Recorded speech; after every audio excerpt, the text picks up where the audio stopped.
All right, gents, are we ready? Let's do As it. ready as we'll ever be. Okay.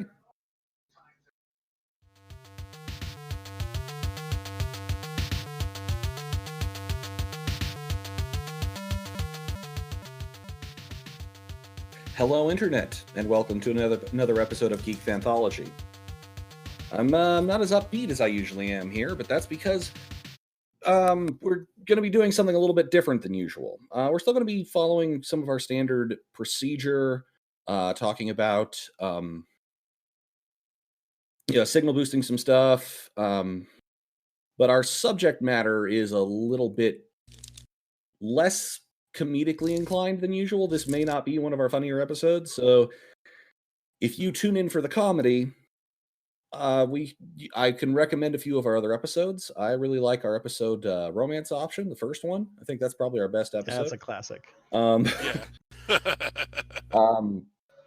Or I'm sure there are a few others that we could probably come up with. But today, we are going to be having what I am going to call a very special episode. It's not about drugs. It's about it's about your friend with mental health problems. So not exactly the most fun of subject matters, but it's important. And the thesis we're going to be operating here under is that it's okay. Things are going to be better. And there are examples for it if you're dealing with something like this similar. This is also the first episode that kind of requires trigger warnings. Subjects that may be brought up. Suicidal thoughts or tendencies, and self-harm. I know. Ooh, that kind of that really downs the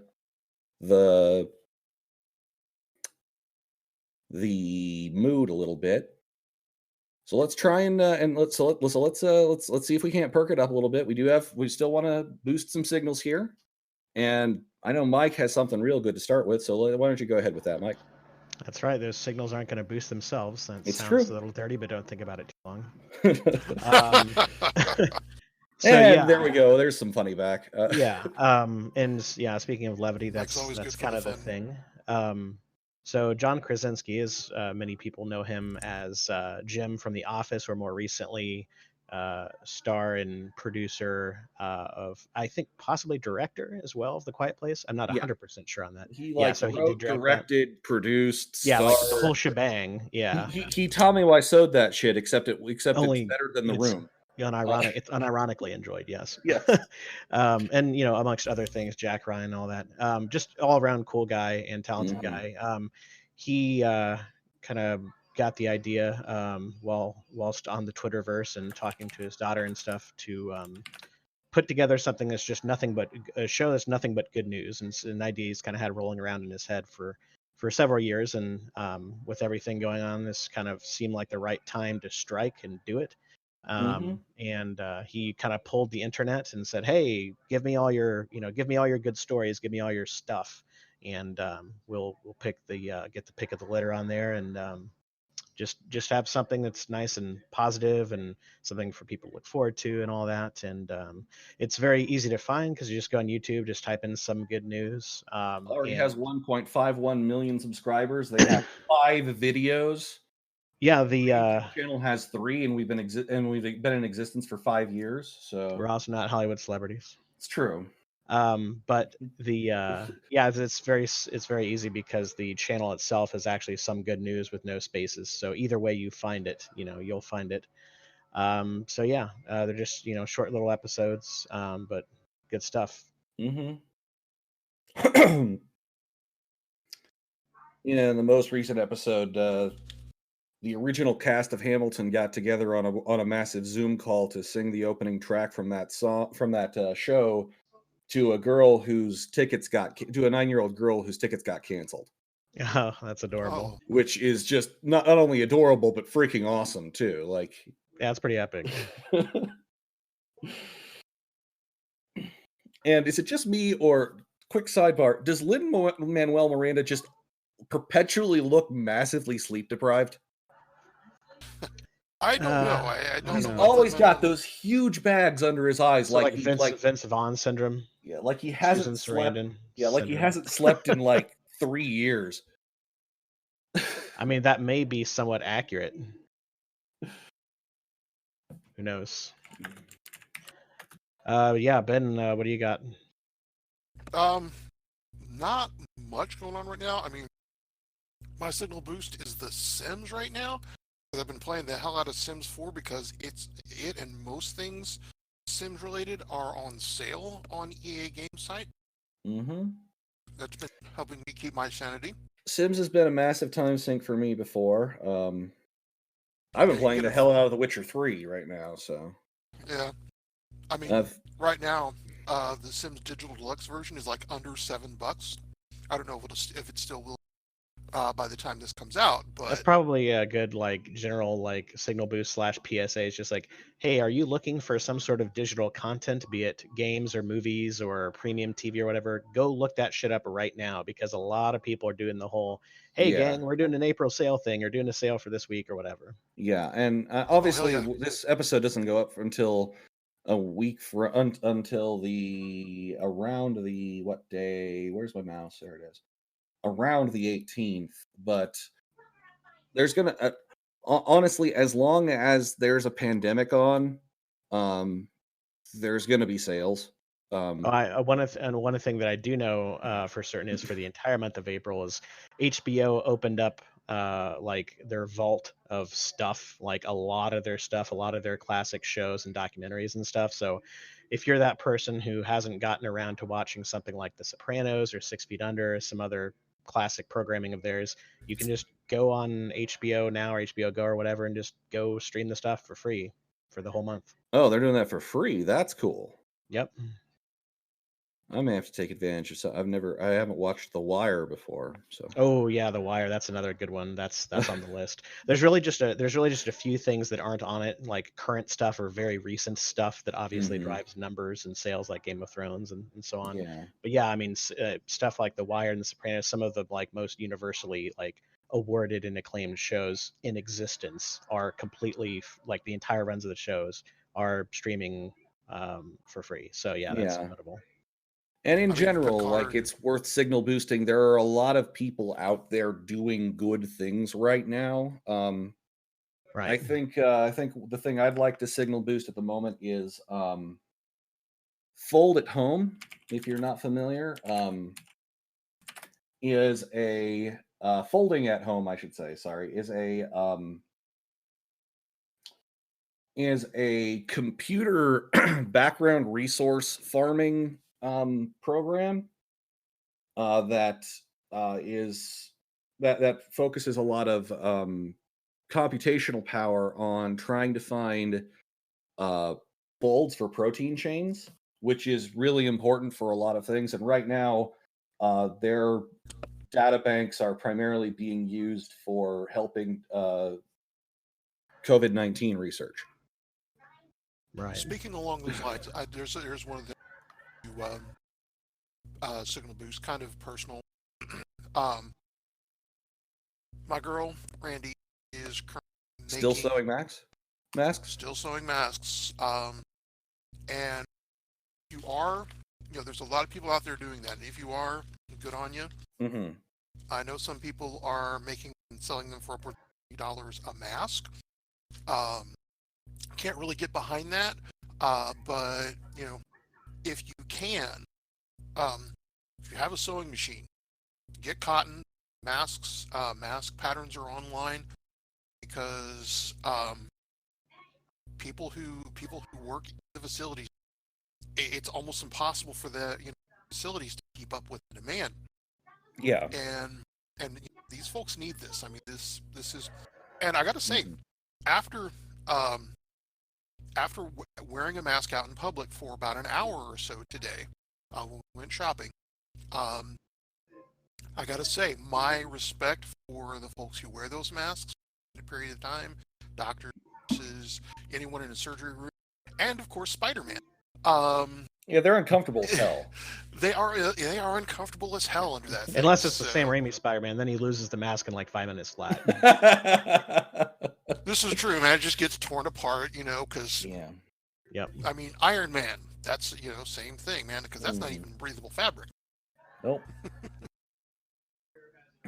But So So yeah. Also, like similarly, if you have a 3D printer, there's open source stuff for like printing out face shields. There's a lot of things that can be done. I would dedicate either of my printers to that, except neither of them are big enough to print that big of a volume. Yeah. right. Well, anything you can do to Yeah. help. And And I that's the think broader point, I think, too, is that, just because, if just because you may be stuck at home doesn't necessarily mean there isn't something you can do to help from home. Yeah. And that'll help, I think that'll help people focus on the positive and feel Well, better in general as well. Hell, doing even something to just contribute. staying at home is helping. Yeah. Like Believe me, it's hard to be like it's hard to understand how actually very useful it is that you just don't leave your house for a while. And introverts, we've got this on lock we have for a little bit, but right. This is business as usual for us. Although, even as something of an introvert, I still miss my friends. I do too. And it's kind of funny. I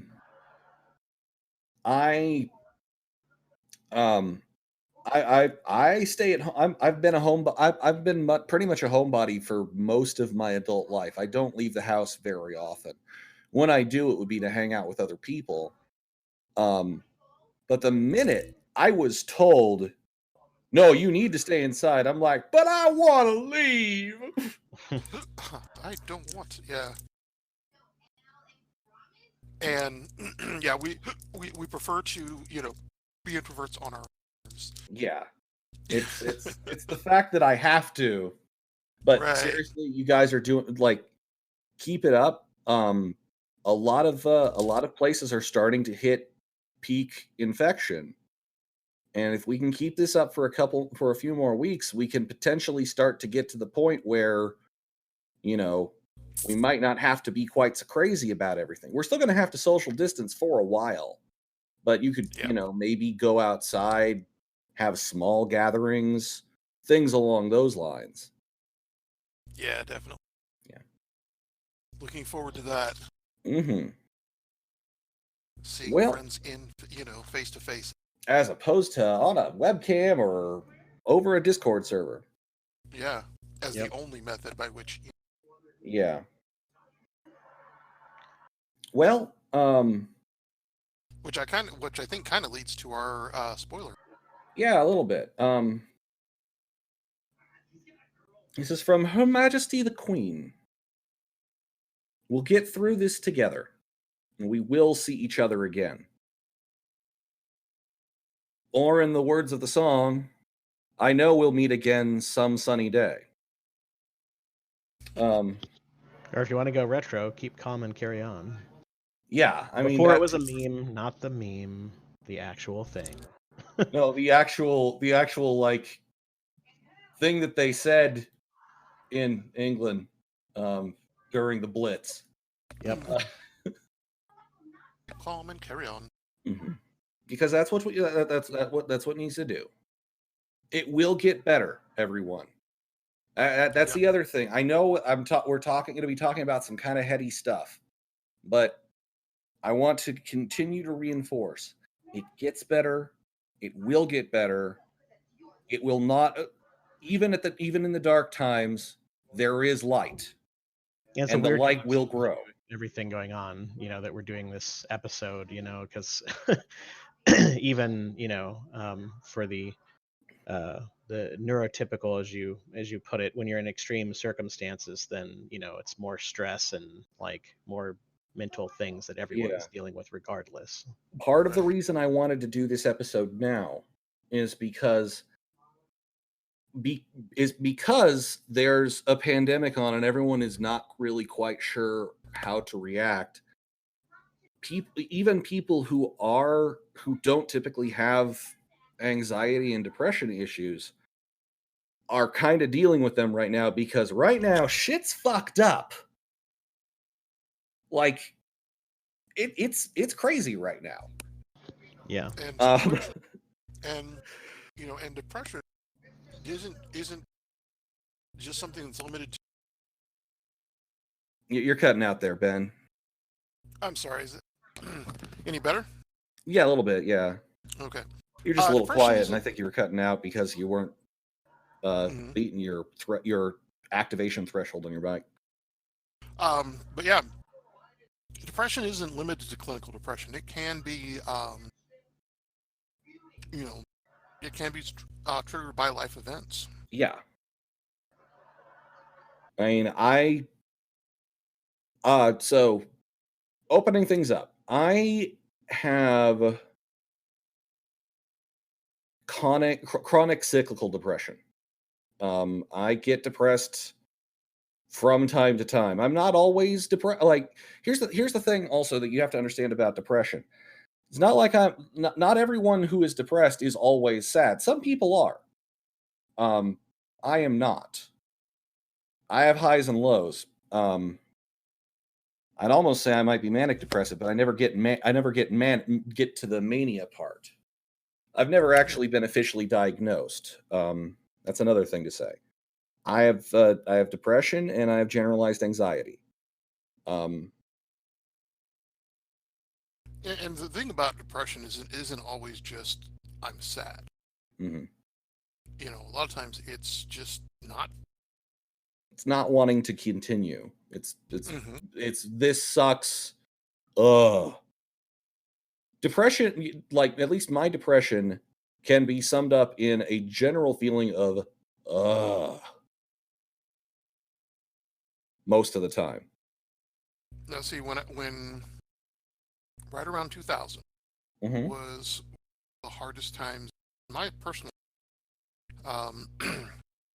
because I was working for MCI at the lost my job at the beginning of that year, and a variety of factors. And for me, depression became, my response was basically total. I couldn't myself about it. Yeah. Ben, sorry, you're kind of cutting out there. Before we continue here, Ben, do me a favor. Go down to your user settings. Mm-hmm. And under voice and video, pull down the bar under input sensitivity a little bit, a little farther to the left, because you're still cutting out from time to time. Yeah, but what's happening is it's picking you up, but then whenever you pause or you don't speak like significantly loudly, then it's kind of it's ending transmission repeatedly when you're saying one single thought. Mm-hmm. Okay, hang on just a second. Recording live, everybody, and remotely, so it's harder to make everyone's mic work exactly the same.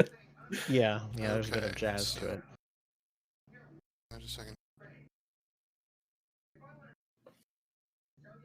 You say it's under video. It's under voice and video, and then under input mode, you should have voice activity or push to talk, and under push to talk, you should have input sensitivity, and you should have automatic determine input sensitivity, and you want to turn that. Tell it not to do it automatically, and pull your slider to the left. Okay, how's that? Better? That is better. You're probably not gonna kick off as often, but you're also not gonna. That means that we're gonna hear you more. So. Okay. Well, I can adjust it a little more. Yeah. No, that's fine. Honestly, I think your air conditioner in the back at this point is just keeping your mic on, which works. I don't have an air conditioner in the back. There's something in your background in the background that's buzzing, that's humming. That's wind. It's an electronic hum, but whatever. It works. Because I can just noise reduction that. Okay. There we go. Okay. Sorry about that, everybody. What were we talking about? Oh, yes. We'll edit that in post. Symptoms of depression. No, I'm just going to leave it in. Yeah, things become less enjoyable. For reading on the subject, by the way, I recommend I very highly recommend searching out Will Wheaton's letter to Medium that he wrote in June of 2018, called "My Name is Will Wheaton. I live with chronic depression and generalized anxiety. I am not ashamed." Um, Doesn't exactly so roll off the tongue, but it's a good read. yeah, it's the title isn't great, but yeah, it's yes, it's that Will Wheaton, you know, king of the nerds. Um, or at least one of the kings of the nerds. Nerd royalty. Yes. We'll just keep it vague. Yeah, nerd royalty.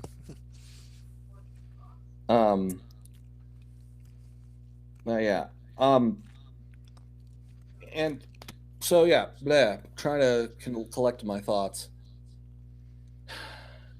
Depression is just something that kind of just is a thing that I deal with.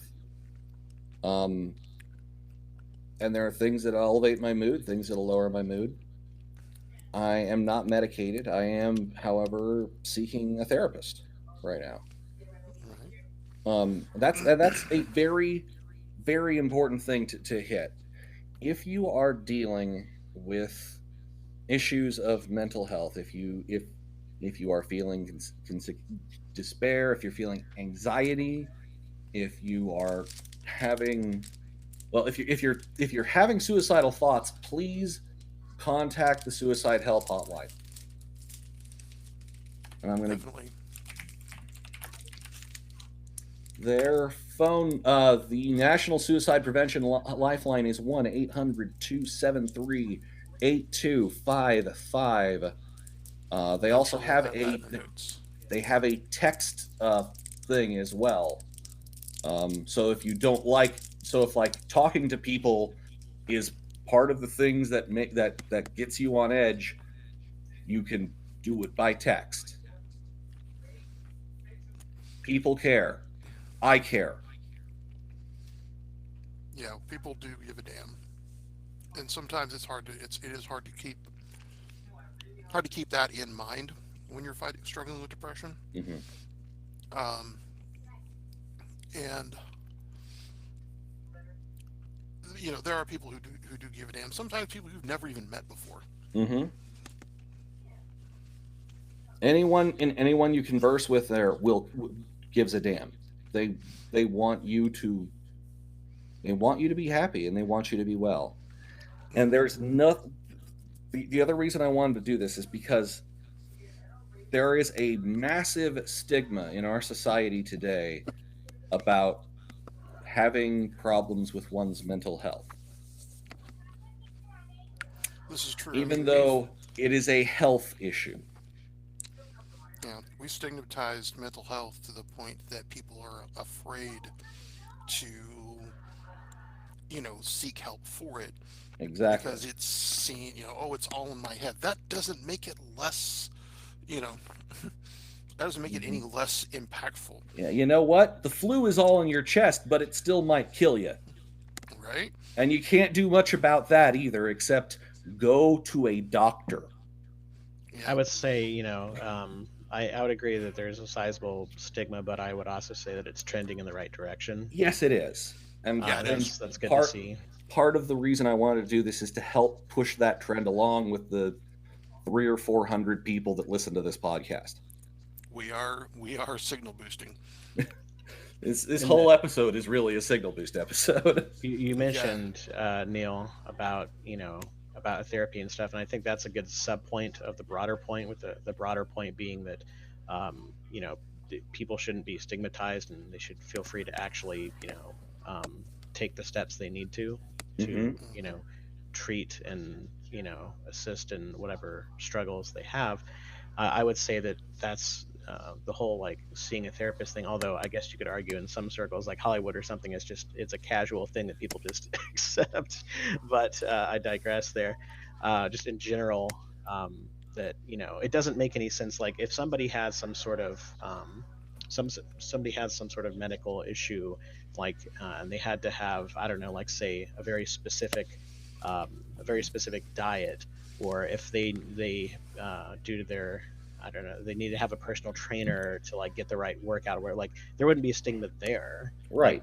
so Yeah. why should there be one for a therapist for mental issues, especially when oftentimes the alternative can be medication that is either not necessary, or that there's too much of, that's overprescribed or whatever. It's, Yeah. I think it's Exactly. important for everyone to look at all of the options and try to assess them as Mhm. objectively as possible, instead of just some doctor being like, oh, you have a problem here, take this thing. It's Yeah. not always that simple, and Should sometimes also that be can pointed actually out, cause however, problems. in some cases of mental health, medication is the way to go. In some I cases, in I clinical cases, I know definitely. I have friends who will remain nameless because it's a massive violation of privacy rules, for me to say anything about them, who are medicated for mental health problems, because that is what was determined is the correct course of action for them Right. after consulting with physicians and therapists and psychologists.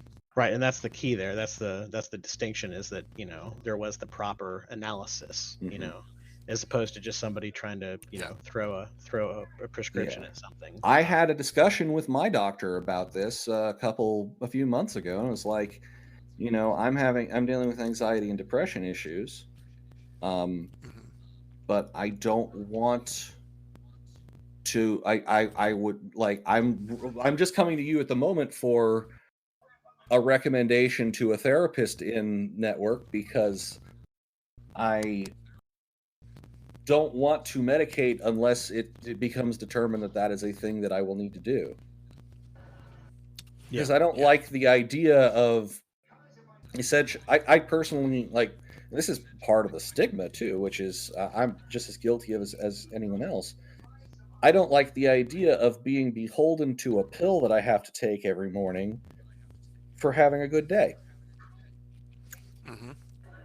But that's a wrong way of looking at things. But I don't think that my personal symptoms are such that it would necessarily be required. But who knows? Maybe I'll get a therapist and they'll say, "Man, Neil, you need Prozac," and I'll be like, "Well, are you sure?" And at which point, if they say yes, I'll be like, "Okay, you're the doctor."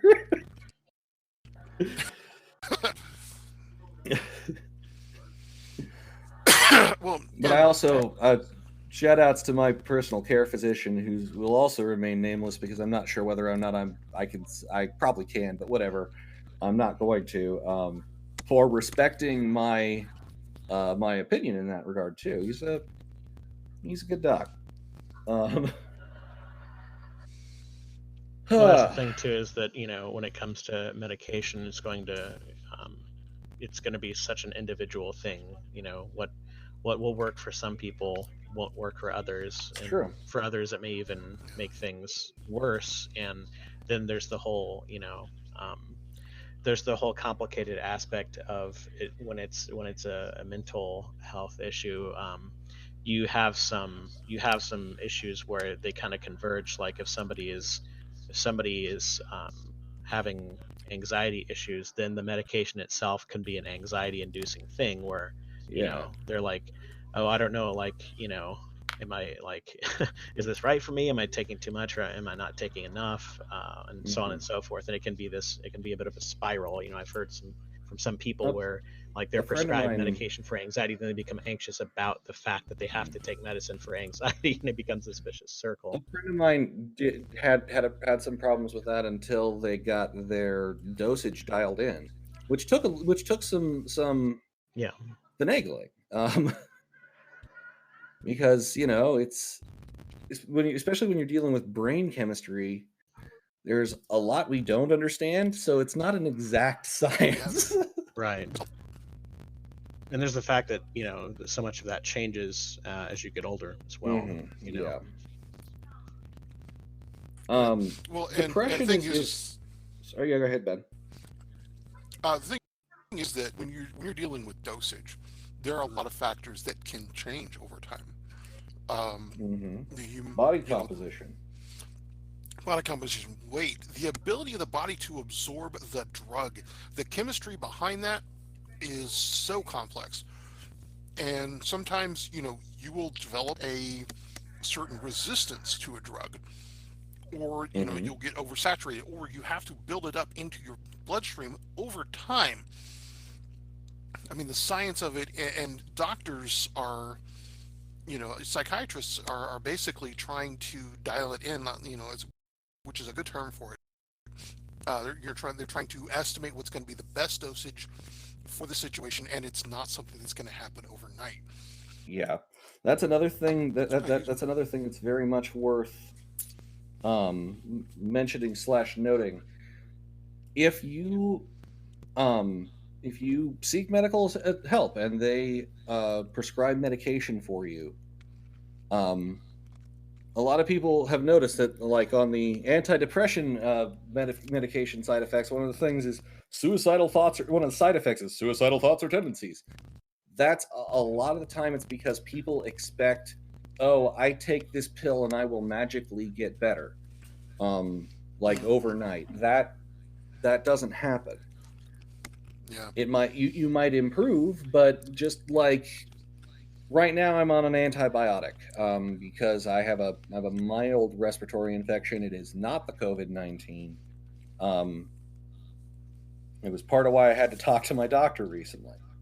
I'm on Hmm. an antibiotic because I have a history of pneumonia, and we want to make sure that I don't, develop pneumonia as a secondary infection from this respiratory bug I'm fighting. um, because that would potentially put me in the hospital, and that could be a very bad thing right now. But Right.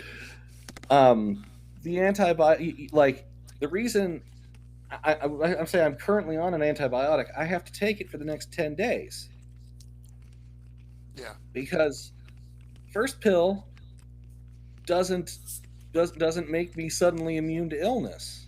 It doesn't, Mm-mm. it does what the first pill does, and then the next pill does, builds on that. It's building. Yeah. I mean, and the chemistry involved in both physical and mental health. I mean, Hmm. that's a big thing. I mean, and if people think drugs can't affect their mental state, I'm sorry. Have you ever drank beer? It's not as immediate, but Hmm. alcohol is a drug that affects your mental state. Um, So is and caffeine, actually. caffeine, Yes, very true. even how much water you have in your body can affect your mental state. Well, Yeah. that's a good point, Um, actually.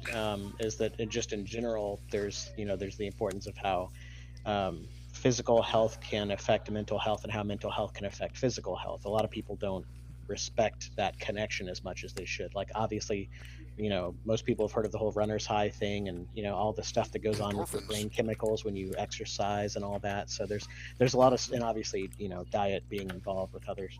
So there's a lot of crossover there that people have to be cognizant of when looking at the Even the bigger amount, picture. right? Even the amount of sunlight that we get can affect our mood. There's Seasonal a affective disorder.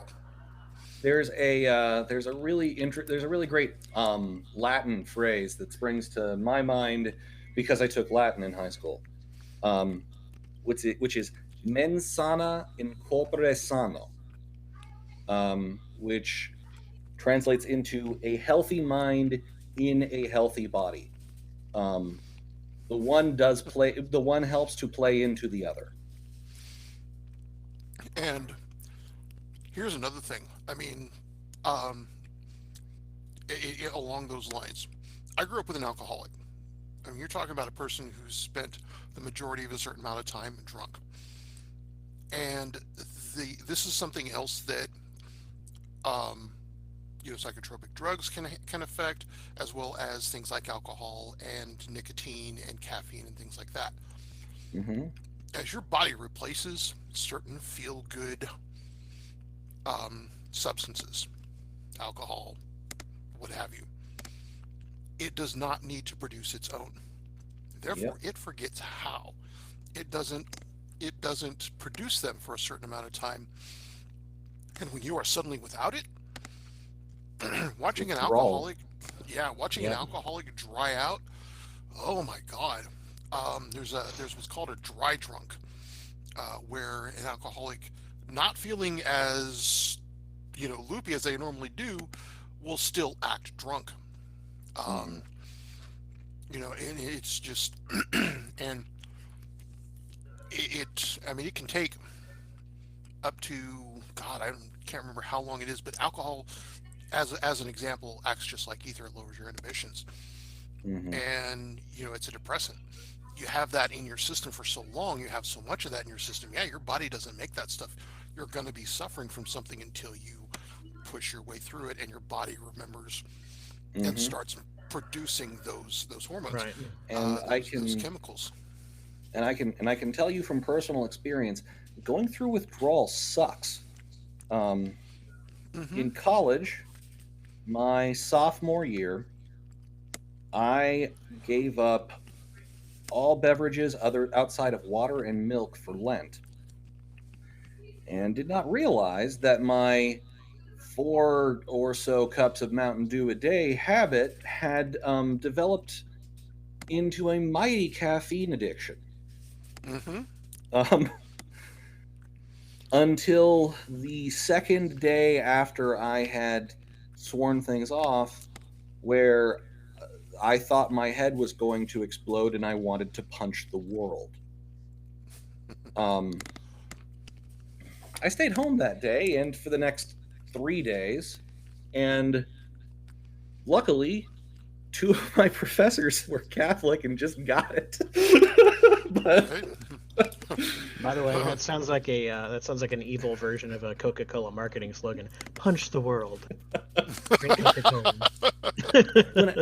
I sometimes get migraines, and that's kind of my, like, when I'm in a lot of pain that's consistent, I get really angry, um, and I want to Well, lash. But I want the world to hurt as much as I do right now. It's not healthy, but you know see, for me, for the longest time, FTW did not mean for the win. what. Yeah, it stood for something else. Yes, F the world. But I'd like to pivot away a little bit from depression, which we talked about, and also get to the other thing that I deal with, which is anxiety. Um, and we'll get to a point where Mike, I'll allow you to ask questions that may have or may not have occurred to you. Like, I know I haven't really given you a chance to talk much yet. Um, I won't be shy. yeah. Um, no, really? Anxiety is like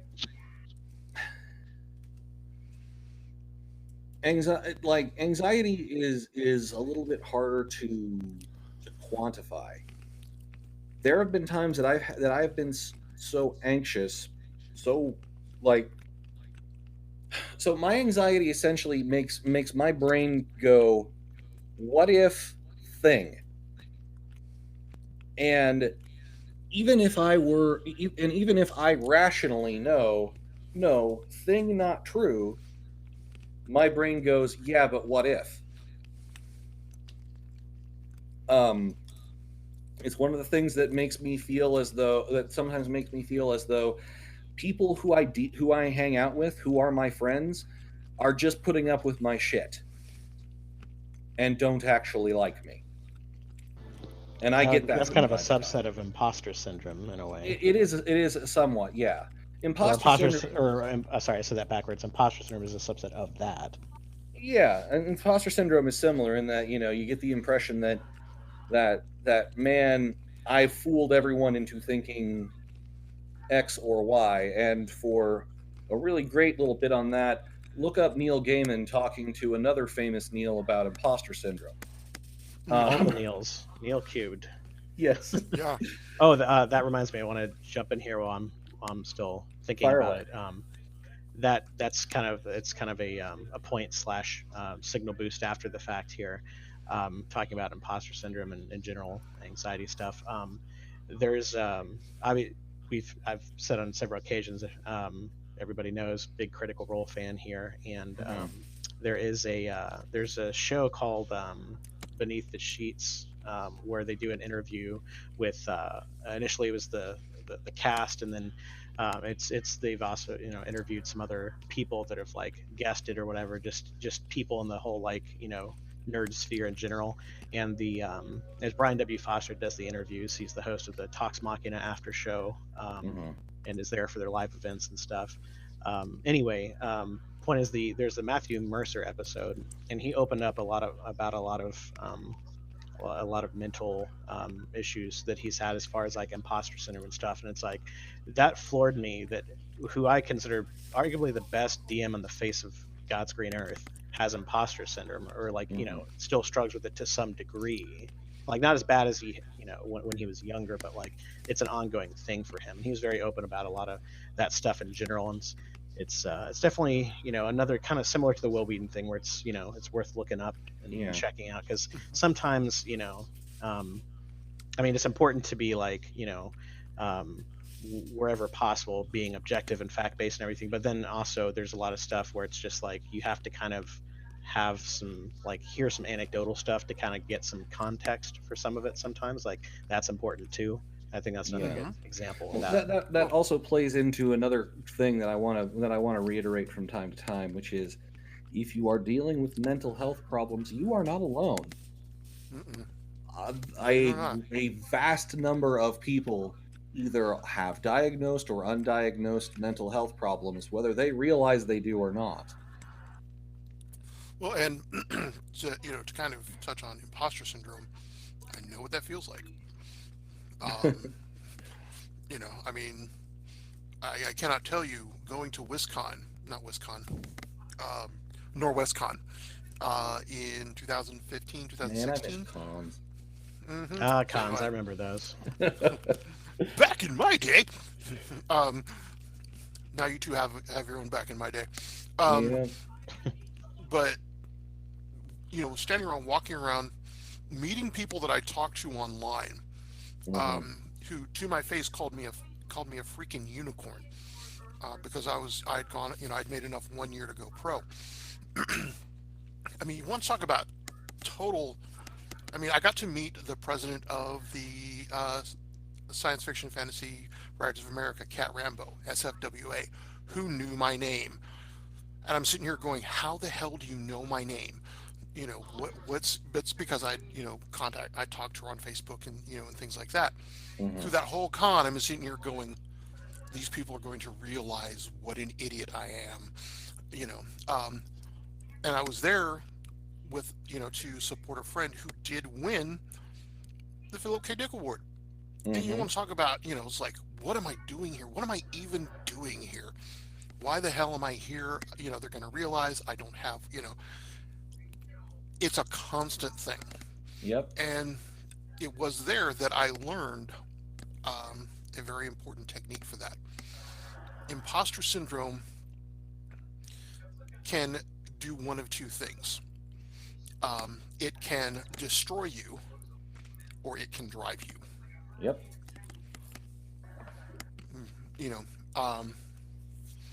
So to me, one thing I learned there is that if you are totally confident in your abilities and have absolutely no doubt in your head that you are the best thing on God's green earth to whatever field you're in, you're probably not. But if you are concerned, if you are constantly second guessing yourself, if you're looking at yourself going, oh man, I could do so much better. This sucks. This is terrible. This is how we get better. And this is what people who become good in their profession really become. Listening to Lizzie Hale, from the lead singer of Hailstorm, she hates 90% of what she writes. There's also people that are already good that become great or even legends, and you see that a lot with athletes. You hear all sorts of stories about how they were constantly just pushing themselves, or there's times where they didn't even make the team or whatever, and then they wound up being one of the best players in their sport. So it's just a good example, tangible example of that people hear all over the place when it comes to some of the best. Yeah, and most people who deal with imposter syndrome, like Neil Gaiman, are And among like the Neil best. Armstrong. Neil Armstrong, That's yeah, who just we like, were talking to. yeah, They were at some sort of, I think, like a note, like I can't. The story was he was talking to someone who's like, look at all these people, and Neil Armstrong says, I'm looking at all these people who are, visionary minds, and all I did was go where I was told, and yeah, but that was the moon. and follow orders. Yeah. To which Neil Gaiman says, yes, but you were also the first person to walk on the moon. That counts for something.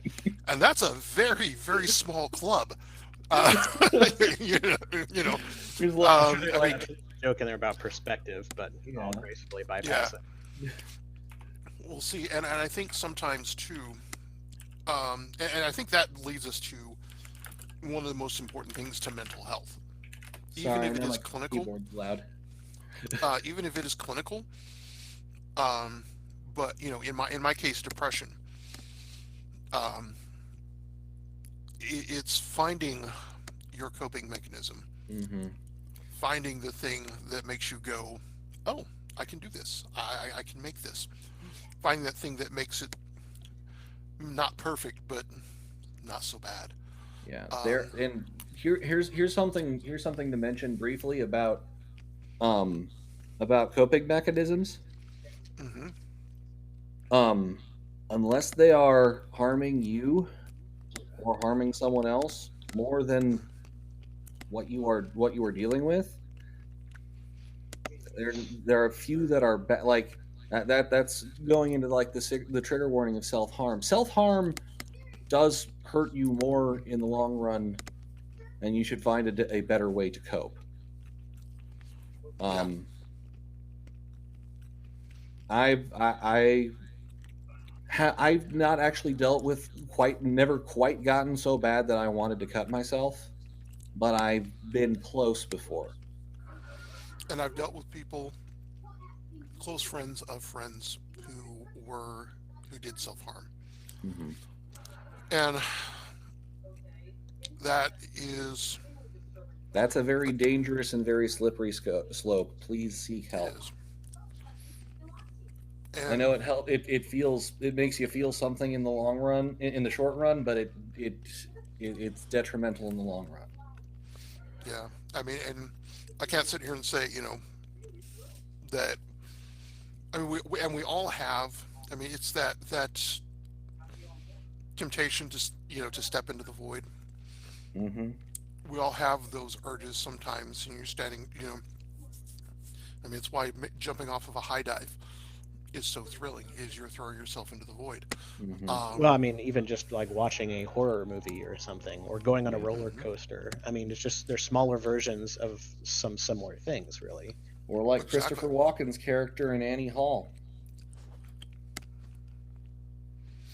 Too deep a Mm, cut? Yeah. yeah, you'll have to. You'll have to So, explain. To my great shame, I've never seen that all the way through. So, so Christopher but now Walken that Christopher plays Walken's involved, it's moved up. Christopher the Walken plays a bit part in Annie Hall. He plays he plays the brother, I want to say, of Annie, if I recall correctly. It's been a very long time. Give me a second while I internet this. Hard on it. Christopher Walken plays Dwayne Hall, and he has a speech about how you ever had, while you're driving, it's the urge to swerve into oncoming traffic. Some people do, and that's normal. Just don't, because that's when things get problematic. And then it becomes interesting later because he's the one that drives into the airport after having had that conversation. It's like Chekhov's car or something. Yeah, except Right. nothing happens, which is so it's a subversion of Chekhov's Okay. driver, hmm because it's a very long, very painful scene where they're driving in almost complete silence, and you just get this look on Woody Allen's face of, holy crap, this guy who was talking to me about this idea is now driving me to the airport. Mm-hmm. Right. Um, I was talking about anxiety a little bit. Anxiety is what causes me to have panic attacks. And if you've ever had a panic attack, it feels like you're having a heart attack, except you're not. You're having a panic attack. Your chest constricts. I get tingling in my left hand. Become hard to breathe. Come close to whiting out a couple times. I sometimes have low-grade panic attacks where I just have a light version of all those symptoms for hours.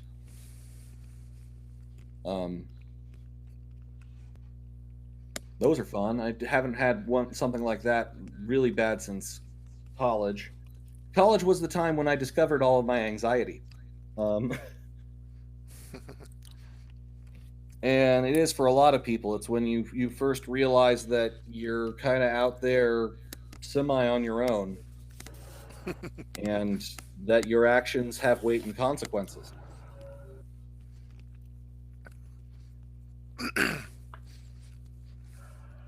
So it's kind of funny for me, in that most of my anxiety was at home. I got in the military. A lot of my, you know, a lot of my things that I had to cope with no longer present. Mm-hmm. You know, When and I got out of college, my acid reflux went away yeah, because I no well, longer college had is to. I no longer had to worry about grades. I was and done with college that is shit. college is its own little microcosm too. And I think sometimes that's where a lot of our depression, a lot of our issues come from, is we're dealing with stress that we don't see. It's Yeah. invisible to us. Um, By the way, 12 people in total have walked on the moon. so, The more you know. knowing is half the battle. The other half is red and blue lasers. Um, so, um, it's because for me, my right out of high school, I didn't go to college. I went to the military. And you want to talk about a world where all your decisions are made for you, you know, but you're also trained to be confident. Um, you know, you go through this confidence course and you feel like, after you've climbed up, a 60-foot tower, and then down the other side, you can do anything. Getting out into the world and realizing that that's not necessarily the case. Mm-hmm. But you start to see certain things as microcosms. Places like college, which are their own little world, high school, its own little world. Yeah. Um, and seeing a broader perspective, I think, is is a big help, is a big coping mechanism for me. Yes, it is, and it's good to have perspective. And so that's why I started with it will get better. Hmm. Well, and you're not alone.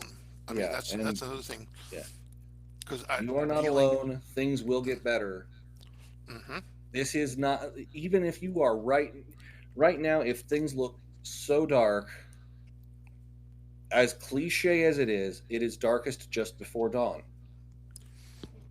And every cloud has a silver lining. Well, the reason cliches become cliches usually is because there's some truth to them. They are Right. effective in some way. So there you go. And that's another good point too, to kind of to kind of combine those two thoughts with the whole microcosm environment or social situation, and then the perspective of things getting better. It's that there's so many people during high school where they don't have that perspective of, yes, there is life after high school, and whatever it is that they're dealing with, they think it's the end of the world. Mm. Hmm. And so it's like people that have had that experience, and have come out the other side and graduated, been like, oh, wait a minute, now now it feels kind of silly to have been so worried about whatever it is I was worried about, now that I'm in real life TM. Right.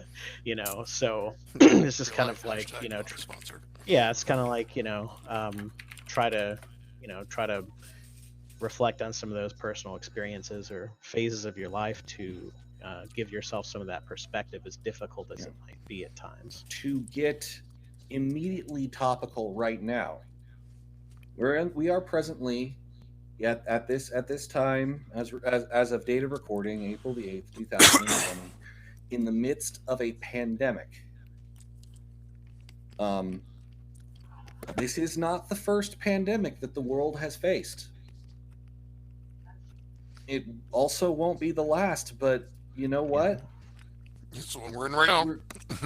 It's what we're in right now, but we will get through it. There was the flu pandemic of 1918. There was the low grade swine flu epidemic of 2009, I think it was, which people didn't realize was a pandemic. What was a pandemic? It just didn't get quite as much press. Or, you want to go further back, there's smallpox and yellow fever. And there was this one thing called the Black Death. By the way, how are you ever going to top that name? You really like? I don't think you can. I don't think it's the possible. Black Death is probably the best. It is the absolute best of names for diseases. And that's totally the snakes on a plane of diseases, because it's like, that's pretty much tells you all you need to know right there in the title. And you know what? Humanity survived all of those. Oh yeah. And this one, and this one, or look at, a pandemic that is also technically current, the HIV/AIDS pandemic, which people tend to gloss over because at this point, even it's all over the place, but there's medication for it. There's treatment. It's preventable. So there will be for this as well. Yep. So to circle back around to mental health and geekdom, gaming is considered a form of therapy. Which is funny because up until about 3 weeks ago, it was also considered a form of mental health or mental illness. You mean the newly categorized gaming addiction thing? Yeah, which recently got massively decategorized because it was stupid. It really it's flimsy. Well, so gaming is shown to help, or has promised to help in reducing stress and anxiety and improving brain function. Along those lines, to signal boost the hell out of something, there's a game called Hellblade: Senua's Sacrifice. Oh yes, it is such a good game that is like that's mental health of the sort where like paranoid delusions are like that's psychosis. That's a different thing altogether than what I've been talking about, but it is a very good way to deal with that, especially if you play it with headphones on, with surround sound headphones, with headphones that can pull off 5.1 surround sound, because those voices talk to you from right over your back shoulder. And it is creepy as hell, and such a good game too. And it deals deeply with, basically, I think Senua is dealing with a form of schizophrenia, and depression. It's a lot of schizophrenia and general psychosis. Right. I would say too that games are in a unique position to get people to understand some of that stuff better, because it's an interactive medium where you're not just reading something or watching something, you're actually experiencing something or kind of inhabiting that character for the time as an avatar. Another real good game for talking about depression specifically is a really tough as nails platforming game called Celeste, which is a lot of fun, really hard, and the story talks about someone who is going through and dealing with her own depression. and coming to terms with problems, because hers are more environmental in nature. But it's I can very much recommend that game as well. Also, yeah, Hellblade: Senua's Sacrifice, really stupid good game, Oh yeah, yeah. Um, and both are only about and $20 a piece. uh, yep. Also, there are. I mean, the thing is that there are other people who have gone through depression. Pinging back to you are not alone. You're not in Mhm. this on your own. Um, there are. I mean, there was one, and it's the one that stuck with me the hardest. It was shared with me by a friend who suffers from depression, and it's about a woman who she writes she does in comic form. She'll have illustrations in there, but there's one part where she just at one point she sees something under the refrigerator, and it's the funniest thing ever for her, and she realizes that while the depression isn't gone, there's something she can care about now. And it just the whole perspective it gave me on this is what depression looks like and feels like on a clinical level. Mhm. Well, I'd say, It yeah, go finish your thought, Ben. it can because having an actual having a strong idea of what depression really is from the depressed person's point of view when they can enunciate it and you know communicate it helps to take the stigma out of it. It makes it easier to help. And sometimes when you're trying to help someone with depression, sometimes the only thing, or any of a number of mental health issues, sometimes the only thing you can do is ask, what can I do? Yeah. Mhm. Um, And sometimes if- all you need to do is ask that question. Hmm. Even if the answer comes back as nothing but thank you for asking, you helped. or Yep. sometimes a close neighbor of nothing is just be present, just to be Yeah. around, Hmm. and that actually kind of dovetails into another thing that's a good like touchstone for people across the board, which is we talked about there's like the inherent brain chemistry stuff, and then there's like things like there's events and environments and stuff that can cause depression and anxiety and Hmm. whatever else, what other mental issues, and that is grief and loss. Mhm. Oh And yeah. that's something that everybody experiences. Everybody has family and friends that suffer and die, and you have to you go through that and come out the other side. And I think that's probably a good window for people that are Hmm. neurotypical that don't suffer from depression, Hmm. because there will be times a specific set of time that may well be depressive territory, Mhm. Oh yeah. where you get through it and you come out the other side. But the thing that brought that to mind when what you were saying, Ben, is you're talking about you know not being alone, other people having dealt with depression and whatever it is. Well, the thing is, I mean, past tense as far as like, um, you know, having that like that story or that thing to share, but it's present tense because, there's things where you're just there, it's not something that's done with, it's something you're dealing with like, Right now. constantly. And that I think grief is a good example of that. Hmm. Because I just to use another example, where not using names, but I had a friend of mine who he lost his wife. She died suddenly, and he was like, Hmm. it was a new thing too. Like they had just gotten married recently. Like it was one of those things where like they were at one of life's peaks, where it was like the Mhm. happiest Hmm. he'd ever been, and it was taken from him. And Yeah. I've been in that situation where I'm like, hey, like what can I do? And sometimes that the answer is nothing or whatever, but just being there and just him knowing that I was there, then that helped on some level. and Yeah. just staying connected, like so many people are doing right now with all the pandemic stuff, where people are trying to still stay connected online by phone and whatever. But Mm-hmm. yeah, just Yeah. I wanted to point that out, because sometimes people might feel like, okay, I want to be helpful, but I don't know how I can if I haven't experienced this. And in some Yeah. level, you have experienced. They're just not a more constant in your life, Right. so Mm-hmm. you can pull on Well, the experience that you do have to kind of empathize. right. And grief comes from a lot of different situations. Mm-hmm. Right. Not just death.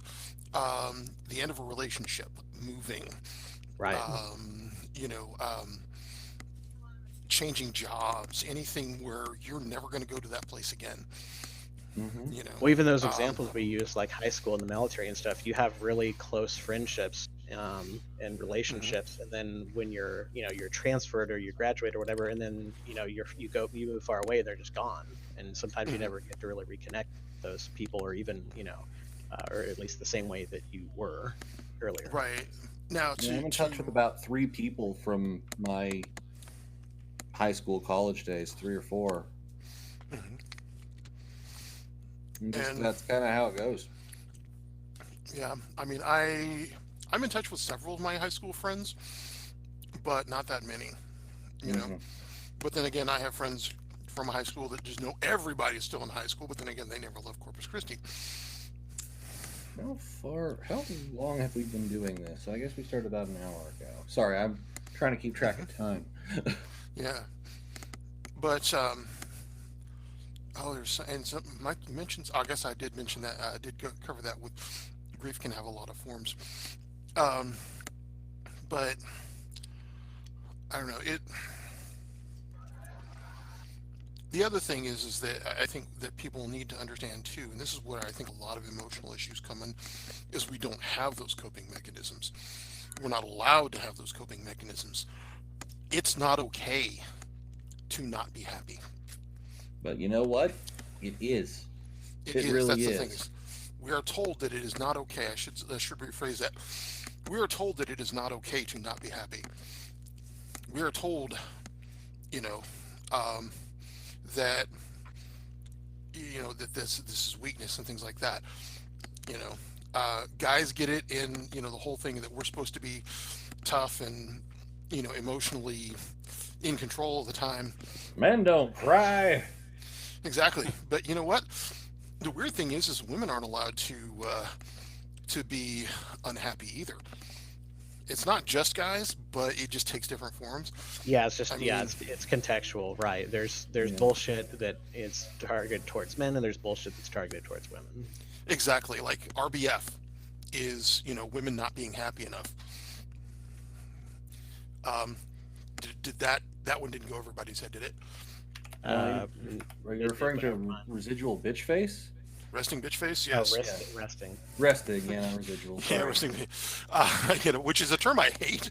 Um, but yeah, it's but you know, uh, telling women, smile, you'll look prettier. Well, you know what? Not everyone wants to look pretty all the time. I don't Yeah. want to look pretty. I've looked in the mirror I recently. think I think that is one that has morphed a bit, where it's become non-gender specific over time, kind of like the term "dude" is just applied to everyone. Yeah. Right, this is true. Um, and yeah, not being happy, not being okay. Yeah, and that's something that. But by the same token, I think we've hit on something that gamers have, similar to something that military people have, and that is community. Just like I can't walk into a room with a bunch of military people, former or current, and not have something in common with them. I'm Right. part of a broad fraternity. You can't walk into a room with gamers, especially into a big enough room, and not have something in common with them. Oh, It's a true. quick example of that. I remember I went to PAX Prime in Seattle in 2012, and I was kind of struck by like how, despite the massive amount of people and places Hmm. I'd never stepped foot in before, it felt like home. Like I Hmm. felt like I knew so many people, without even interacting with them, or interacting with them on a very basic level, just like a quick word here and there, or quick interaction here and there, like having a conversation or playing a short game or something, one line for a panel or an event or something. And that kind of struck me how magical that all felt, because I mean, we're talking about like tens of thousands of people, and Oh yeah. it's just insane to me. Like, I mean, I kind of like knew on some kind of ephemeral level, like, okay, this is going to be a special experience. I'm really excited for this, but there's no substitute for actually experiencing it, and it was really cool Yeah. to get that. Be able to kind of Definitely. check that off the old list, and be like, yep, that's a thing I've been a part of now. Mm-hmm. Now, this is something that I know Neil and you and I have experienced in, because sitting at con, working a table, Mm-hmm. you're there for 10, 12 hours, and you watch the entire con walk by at some point. Yep. And VisionCon is the biggest shared experience we have. We will see community in place. Cosplayers, oh my God, cosplayers. Two cosplayers who have never met will end up doing things like they've choreographed them for weeks. Mm-hmm. And recognizing a cosplayer's play is like instant community. I remember the first con that I cosplayed at. I cosplayed as the Fourth Doctor. I know Mike's about to turn off his ears. But Losing oxygen. but I ran into and made decently close friends with a number of people who were also cosplaying the Doctor. We actually got together. We all got together and did a little photo shoot of, like, there were like 6 different 10th Doctors and 2 11th Doctors and a 4th Doctor and 2 Masters and a couple TARDISes. And it was really cool, because none of us knew each other before that, except for one girl I knew from school. Okay, guys, I got to step away from the mic for a minute. I'll be back. I Okay. see how it is. I'm not a giant fan. You have to step away. All right. No, it's not that. I've BioBreak. Hang on a second. Mm-hmm. Just making my I'm obligatory done shameless with Mike that. pun. Yeah, I know. I'm done with that. But he's right. Like, Nathan Sear is a cool guy who I only ever talk to on the internet, because he doesn't live in Springfield. Yeah. I don't even go to the con that I see him that I would see him at anymore, because I just haven't had the time. Heck, my friend that you met at my wedding, Jordan, I met him originally just randomly playing a game of Counter-Strike. That's how we met.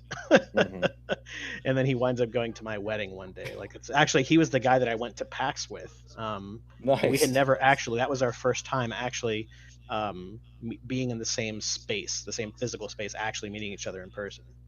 So that made it extra special, of course. But I mean, that was pretty surreal to, like, that's the first time we meet, is this planning this awesome trip. And yeah, it was great. But yeah, just it's funny how stuff like that works out. Have you thought of any questions as at least apparently a neurotypical, because you definitely present as one, that you would like to ask someone no questions off the table in terms of mental health? Do you have anything you'd like to ask, Mike? Let's see. I can't promise a satisfactory answer, but I'll Yeah, I know. No, I mean, honestly, I've just been focused on just, participating in the conversation in general.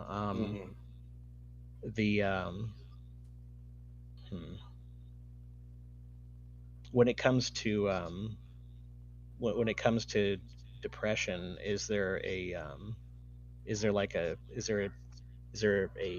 typical, like I don't know, warning sign or indicator or whatever, that you feel like you're in the beginning of a cycle, aside from that general blah feeling? I was just curious if there's anything that you, like, recognize over as you get more experience with it.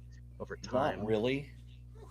That's actually something that's worth noticing. Like, depression can come and go at a pretty rapid pace. I remember a circumstance once where I was having a pretty darn good day, generally speaking. Although probably there was something going on in the background, Mm-hmm. and I went out to eat at Hoo Hot, I love Hoo Hot. and Oh, good stuff. I hope they still exist when things get back to normal. they probably will. They're a big enough chain. And when and at Hoo Hot, they didn't have bean sprouts. And I know that's a weird thing to care about, but that took my day from a 7 down to a 2 pretty much instantly for no particularly good reason. Yeah. And that's really more like that's why I'm almost willing. I'd almost say I'm more manic depressive than just regular depressive, because because how my day has been going can shift on a dime. Yeah. And I've never really like there'll be some sort of precipitating incident. Like in this particular case, it was bean sprouts, and I had been looking forward to bean sprouts, and then I was disappointed, and that just kind of Right. that plus like to put this in a kind of specific date, the song 7 Years by Lucas Graham was playing That's a very downer song. in the back, which is a very downer song. Yeah. And I could hear it in the background because I can't not hear music in the background because Right. sound guy. No pun intended. Yeah, like I will frequently mention background music that most people didn't even notice was playing. That's how low it is in the background. That's a brief aside that's worth mentioning, is that music can really affect your mood for the positive and the negative. Like, it's crazy how much it can affect your mood. There is I've like been in a bad mood and like heard the right song and just totally had my perspective change. And then there's cases like you said where you just hear something at just the right time and you're just like, man, this really emphasizes the suckitude of this moment. Yeah, it made. By the way,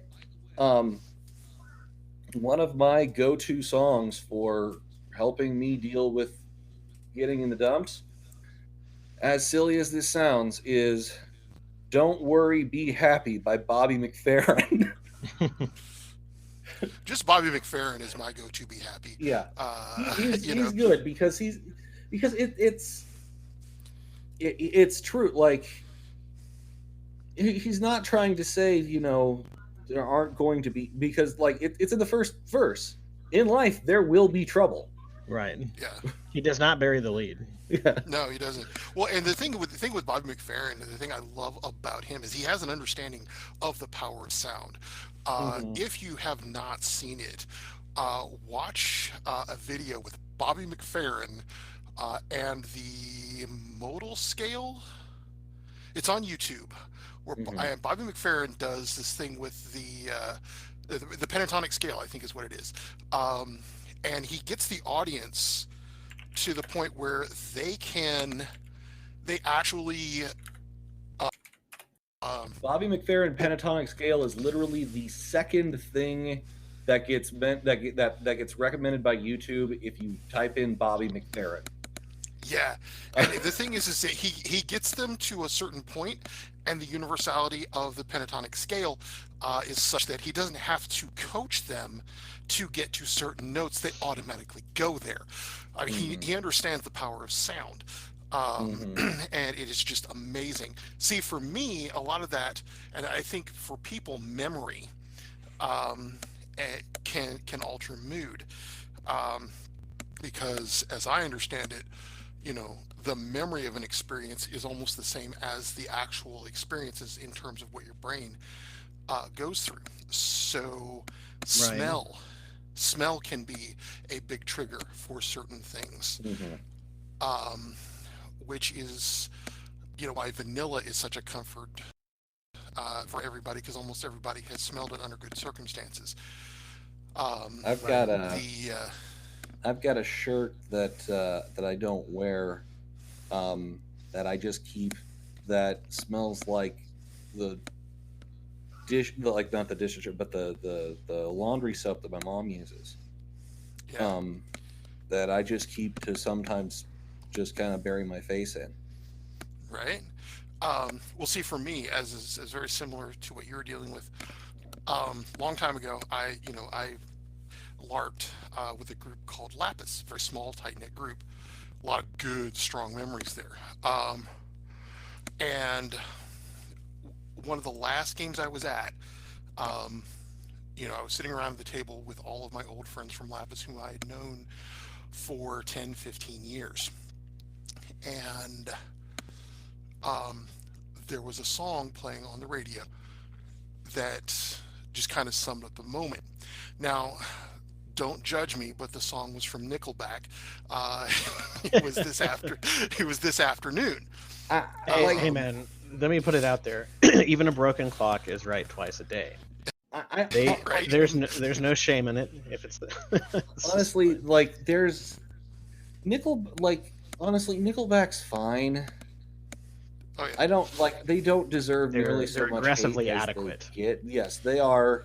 They're They are. mediocre. They don't Well, they. deserve as much fame as they got, but they don't deserve anywhere near the amount of hate they get. Well, I Yeah. think Well, a lot of and it Nickel. isn't actually the thing is a lot of it isn't actual hate. It's just the internet being internet silly. It's true. It's just people Right. dogpiling. Yeah. But and that whenever that song comes on, I will Right. you know circle back to that feeling. But Hmm. I think something that we I don't know if it was covered while I was away, but it might be. Neil, how are we doing on time? We got about 8 minutes, but we could potentially go a little bit longer if needs be, if the Well, conversation merits. well, So actually, far, because I was kind of thinking this is kind of like my final thought. okay. Um, kind of getting to final thoughts here. Um, community is one of our biggest coping mechanisms Or support mechanism, I for think, is what you want there. yeah, it's one of our biggest Yeah. support mechanisms. Our community, we have a lot of other things, but as a gaming community, as a geek community, as just fans in general, geeks, um, we are our brothers and sisters keepers as far as that goes. So that being said, you know don't be a dick.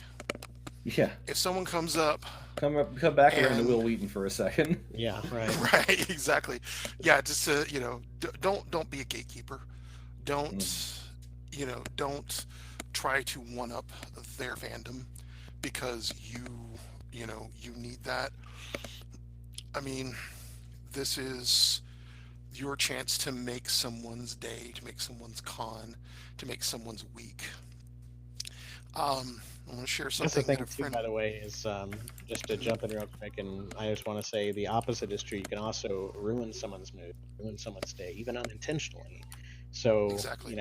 like I mean, you were mentioning how something is supposedly trivial as Didn't bean have sprouts bean set you sprouts on off. the buffet, Yeah, and but it was more it about it wasn't what it was. It was the anticipation and yeah. excitement Hmm. for a thing, and that just happened to be the detail, right? Hmm. So you never know when someone Exactly. comes up to you and wants to talk to you about something or has a question about something, whatever. Being dismissive or insulting or whatever, that could be the thing that makes them feel really Hmm. shitty for a long period of time. So just again, don't be a dick. You never know what people are dealing Right. And being Hmm. positive, saying a kind word, could be the difference Yeah. between someone going home at the end of con and staying alive. Yeah. It was shared with me recently. A friend of mine, they were in high school. It was a really, really bad time for them, and just things piling on and piling on, and they were contemplating ending it. Hmm. And just one little gesture, just one little thing was enough to make it one more day. And Hmm. and I think that's for all of us, I think that's the thing, is just wherever you are, just make it one more day. That actually is something that happened with me specifically. Lowest I ever got was in college. Mhm. And I did get, I was more than mildly suicidal. Um, one of the things that helped bring me out of that funk Mhm. was a YouTube series called Yu-Gi-Oh! The Abridged Series, made by a guy out there who apparently also actually struggles with depression, named Martin Bellamy, better known on the internet as Little Karibo. And him plus my family helped to save my life. This is before I knew either of you guys, so don't feel bad that I'm not including you. But, Well, if we were around during that time, we could have been part of the stress. So I don't know. I'm kind of happy no, for that. it was school.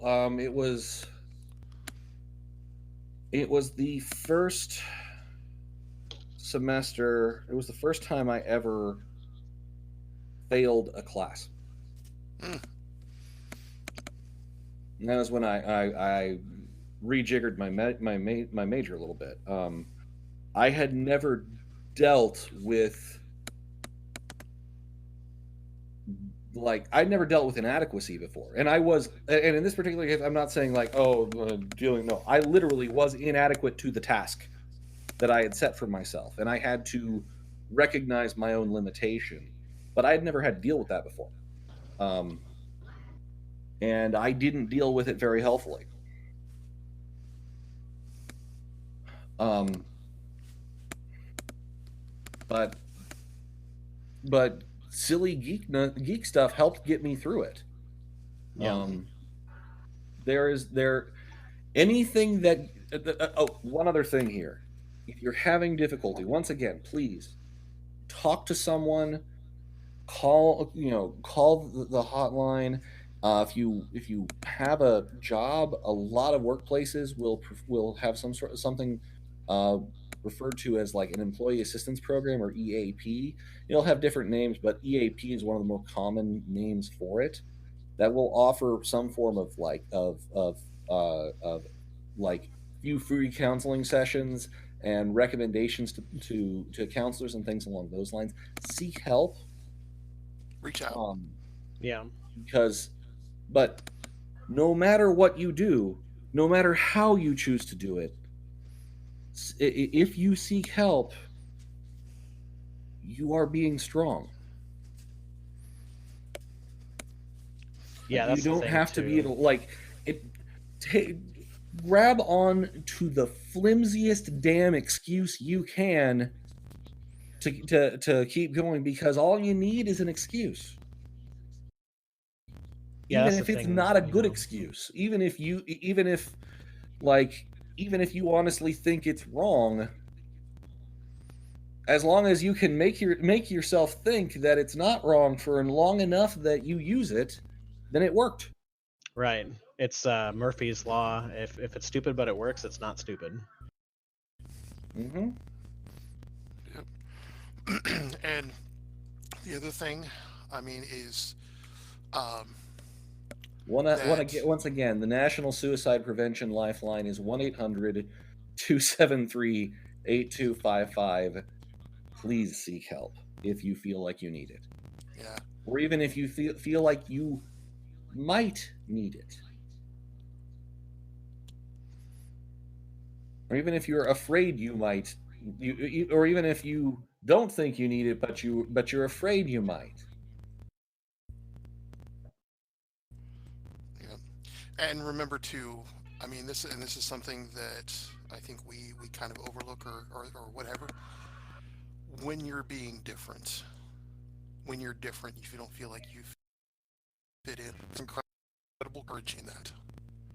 Um, because you are making the decision to step outside of a comfortable area, to be who you are as opposed to who you're told to be.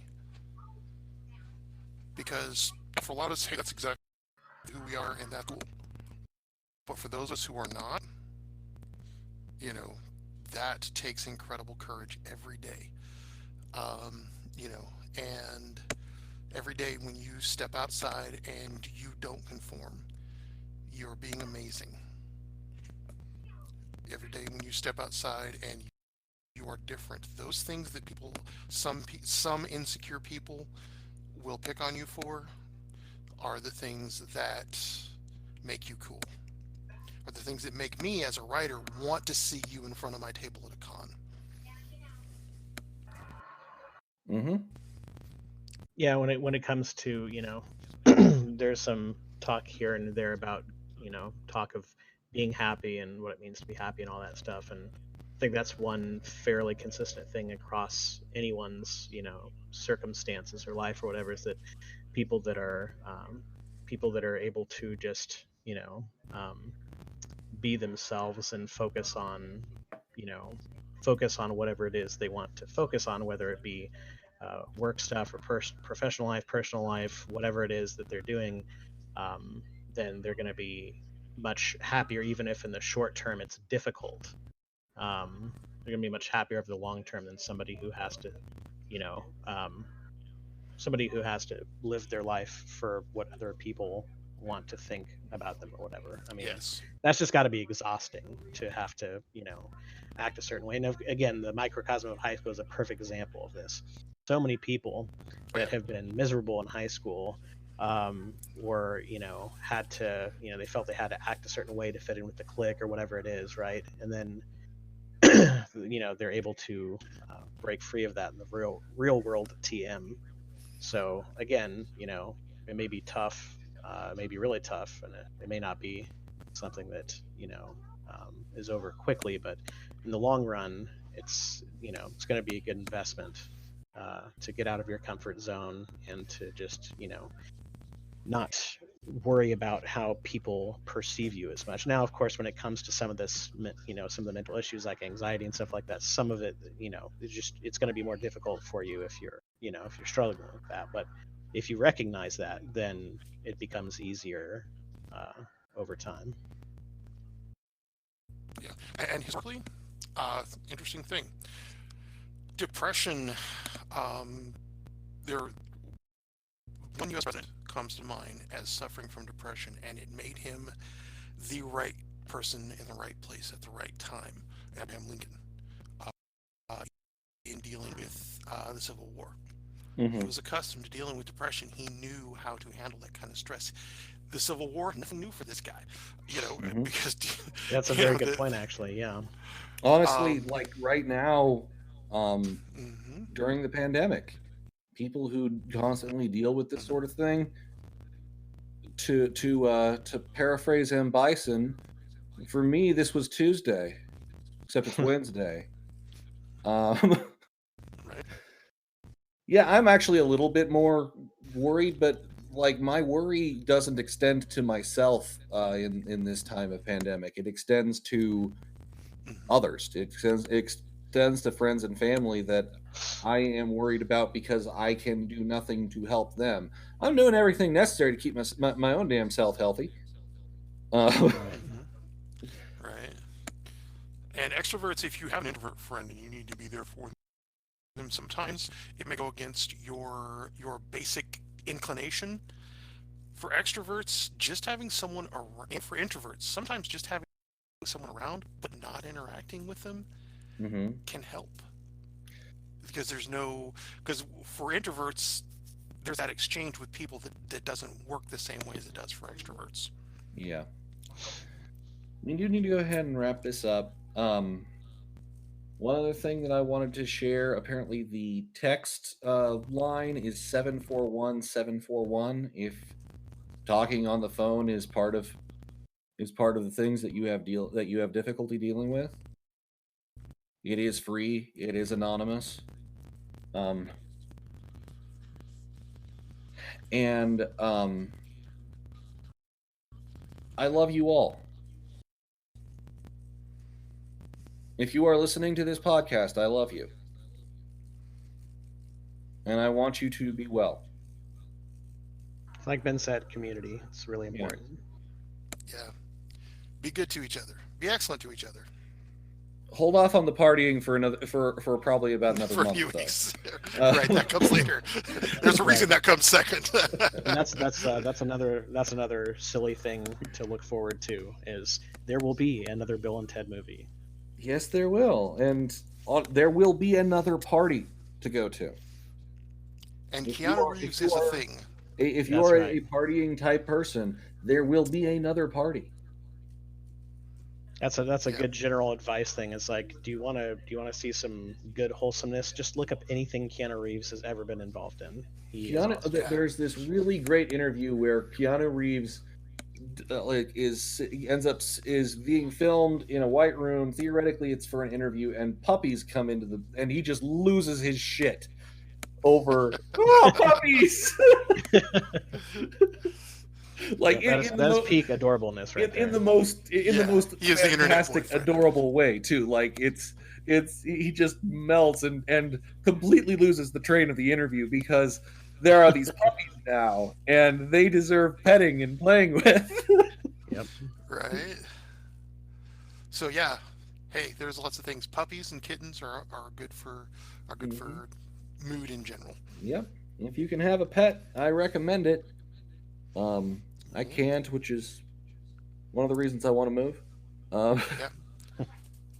Borrow a friend's pet for a little while. Mm-hmm. You know? We hope to talk to you about something that's a little bit more up our alley and enjoyable and entertaining next time. I think this is one of the better episodes we've done, though, because this is definitely up our alley. It's an important episode at the very least. Yeah.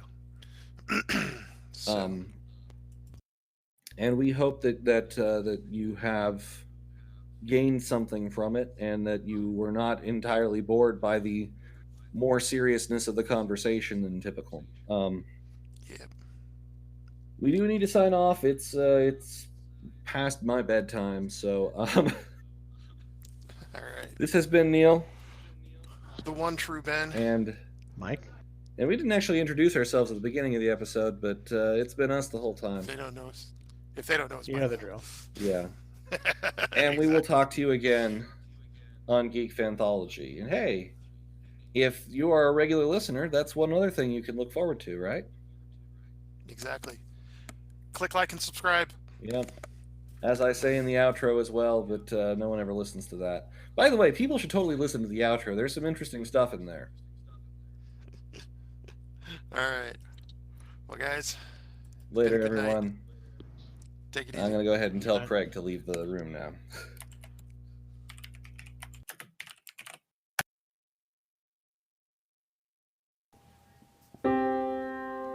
This podcast is a production of Working Theory Productions. It was brought to you by the letter U and the number 104. Opening theme is Ultra Mega Hyperstorm, and ending theme is March of the Mind, both by Kevin MacLeod. If you enjoyed this podcast or know someone who would, please consider sharing it on your social media, sending us an email, leaving us a comment, subscribing on YouTube, liking, rating, ringing that bell, all those things that help build the algorithm, no matter where you're looking. If you really enjoyed this podcast, please consider supporting us, either by making a one-time donation on our website or a reoccurring one at Patreon, patreon.com/workingtheory. A final thought. It really does get better, everyone. We will make it through this, together. But we have to weather the storm.